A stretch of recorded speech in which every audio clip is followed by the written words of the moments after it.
I had no money. All my paychecks would go straight all to drugs. There's been times where I lived in my car. I was homeless for a little bit. I got kicked out of my friend's house. Lived in the car for a couple of days. Barely came home.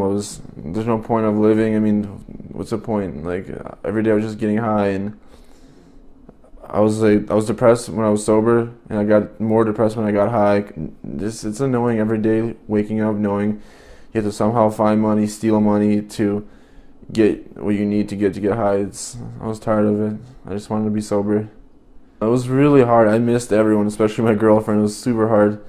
I'd spent like my first 2 weeks. I'd be so depressed and sad.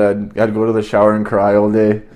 Like I'd spend my Sundays just crying. And I hated my life. Like all this, when you do drugs, you never think you'll be here.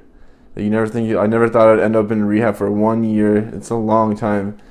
And I was just depressed. I was angry. I would always like try to find a reason to fight somebody, or it was super hard. It was really hard adjusting to all the rules, the bedtimes, waking up every day, and eating kasha every morning. I hated it. I couldn't do it.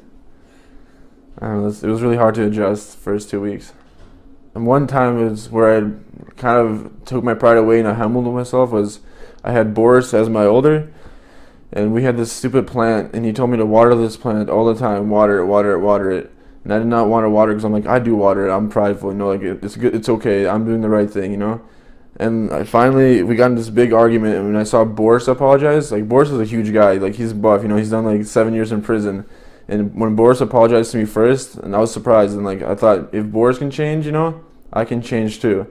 So I kind of started like looking up to him and slowly like changing. Like I wasn't embarrassed to change. At first I was embarrassed to like forgive people, and it was, I don't know, it was embarrassing for me. Like my pride kept on saying no, I'm right.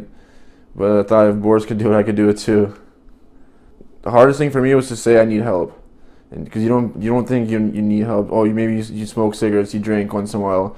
You're doing pills, Adderall, Oxycontins, whatever. A little bit at a time, you'll end up needing help. So to get over your pride and just say I need help, and just get that over with, and come here and just do this for yourself. You don't have to do it for anyone else. Do this for yourself and your family, and it'll be worth it. I'm so happy right now. I don't believe it. I can't believe it's been a year. My plans are to go home. I'm gonna go right to work. I'm gonna start going to church, the American church that I like. I'm gonna get right with all the people I did wrong.